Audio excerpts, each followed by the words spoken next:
22 April 2024। সেদিন ঢাকার তাপমাত্রা ছিল 37.4 ডিগ্রি সেলসিয়াস।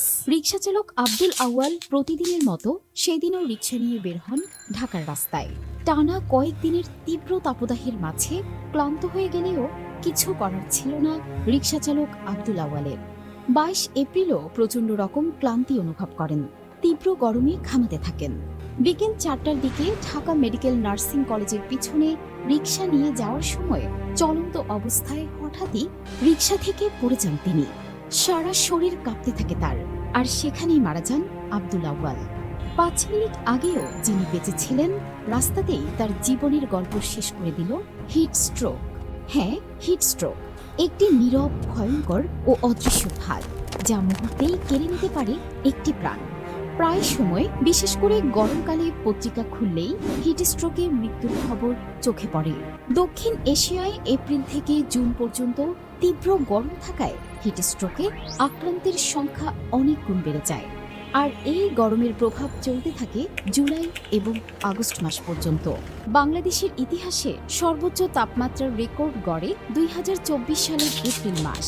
30 এপ্রিল দেশের সর্বোচ্চ তাপমাত্রা ছিল চুয়াডাঙ্গায় 43.8 ডিগ্রি সেলসিয়াস, আর ঢাকাতে ছিল প্রায় 40 ছুঁই।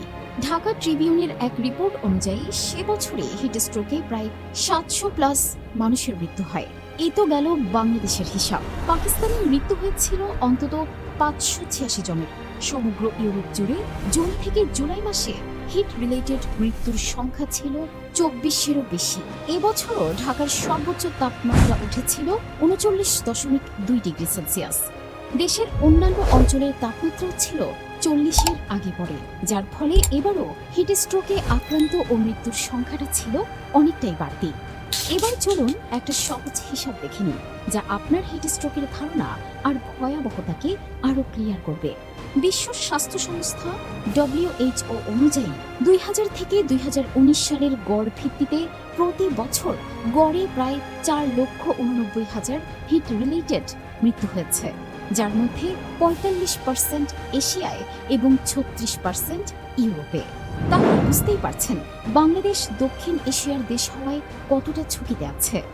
সবথেকে বড় সমস্যা হলো, প্রতি বছর বিশ্বব্যাপী হিট স্ট্রোকে অগণিত মানুষের মৃত্যু হলেও এই বিষয়টা যেন আমাদের আড়ালেই থেকে যাচ্ছে। এমনকি অনেকের কাছে হিট স্ট্রোক নামটা এখনো অপরিচিত। তাহলে চলুন জেনে নিই হিট স্ট্রোক কি এবং কিভাবে ঘটে। তীব্র গরমে যখন শরীরের থার্মোরেগুলেটরি সিস্টেম ব্যর্থ হয়, অর্থাৎ পরিবেশের তাপমাত্রার সাথে শরীরের ভিতরের তাপমাত্রা অ্যাডজাস্ট করতে পারে না, তখনই ঘটে হিট স্ট্রোক। সাধারণত যখন পরিবেশের তাপমাত্রা 40 ডিগ্রি সেলসিয়াসের বেশি হয়ে যায়, তখন দীর্ঘ সময় সরাসরি তাপে অবস্থান করলে শরীর ঘামের মাধ্যমে তাপমাত্রা বের করে দিতে পারে না, যার ফলে শরীরের ভিতরের কোর টেম্পারেচার অনেক বেড়ে যায়। সেই সময় শরীরের রক্তনালীগুলো প্রসারিত হয় এবং ব্রেইন সহ শরীরের গুরুত্বপূর্ণ অঙ্গ প্রত্যঙ্গ ক্ষতিগ্রস্ত হতে শুরু করে। এক পর্যায়ে শুরু হয় অজ্ঞান হয়ে যাওয়া, খিঁচুনি ও বিভ্রান্তির মতো সমস্যা, যা হিট স্ট্রোক নামে পরিচিত। হিট স্ট্রোকে আক্রান্ত হওয়ার কিছুক্ষণের মধ্যেই ভেঙে পড়ে দেহের থার্মোস্ট্যাট, ব্যর্থ হয় মস্তিষ্ক, কিডনি, লিভারের মতো গুরুত্বপূর্ণ অঙ্গগুলো। এরপর শুরু হয় সাইটোকাইন স্টর্ম, রক্তক্ষরণ এবং মাল্টি অর্গান ফেলিওর। জীবন বাঁচাতে তখনই দরকার হয় ইমিডিয়েট কুলিংয়ের, কারণ হিট স্ট্রোকের গোল্ডেন আওয়ার প্রথম 30 থেকে 60 মিনিট। এই সময়ের মধ্যে রোগীকে ঠান্ডা জায়গায় নিয়ে যাওয়া, কাঁধ, বগল, কুচকি, ঘাড়ে বরফের প্যাক রাখা, শ্বাস প্রশ্বাসের জন্য পর্যাপ্ত অক্সিজেনের ব্যবস্থা এবং প্রয়োজনে ICU সাপোর্ট দেওয়া প্রয়োজন। কিন্তু বেশিরভাগ কর্মজীবী মানুষ হিট স্ট্রোকে আক্রান্ত হয়ে থাকে, আর এই ঘটনা ঘটে বেশিরভাগ ক্ষেত্রেই রাস্তায়। তাই পর্যাপ্ত চিকিৎসা না পাওয়া বা হাসপাতালে গেলেও সঠিক সময়ে সঠিক ট্রিটমেন্ট না পাওয়াটাই এই রোগে এত মৃত্যুর একমাত্র কারণ। কিন্তু বর্তমানে এমন কিছু মেডিসিন তৈরির চেষ্টা চলছে, যা হিট স্ট্রোকে আক্রান্ত রোগীর চিকিৎসা বিলম্ব হলেও বাঁচতে সহায়তা করবে।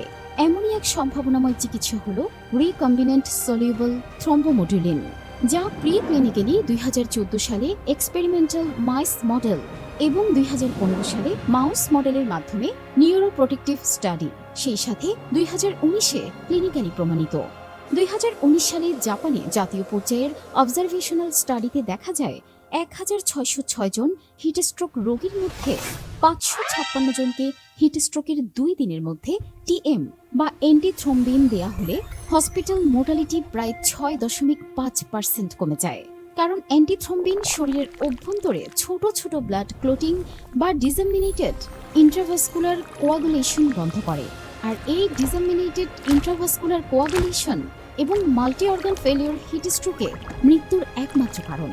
আর টিএম ডিসেমিনেটেড ইন্ট্রাভাস্কুলার কোয়াগুলেশনকে বাধা দেয়, তাই বিলম্ব চিকিৎসাতেও রোগীর প্রাণ বাঁচার সম্ভাবনা থাকে। কিন্তু এই থ্রম্বোমোডুলিনের এখনও ক্লিনিক্যাল ট্রায়াল শুরু না হলেও ভবিষ্যতে এটি হতে পারে হিটস্ট্রোক রোগীর প্রাণ ফিরে পাওয়ার মাধ্যম। তবে এই মুহূর্তে সতর্কতাই হিটস্ট্রোক প্রতিরোধের একমাত্র উপায়, কারণ হিটস্ট্রোক হঠাৎ আসে আর নিঃশব্দে কেড়ে নেয় একটি প্রাণ। তাই চলুন গরম আসলেই পরিবারের পাশাপাশি কর্মজীবী মানুষের খেয়াল রাখি, হিটস্ট্রোক নিয়ে সচেতনতা বাড়াই, কারণ আমাদের একটু সচেতনতাই বদলে দিতে পারে কোনো একজনের জীবন মৃত্যুর মাঝখানে সীমারেখা।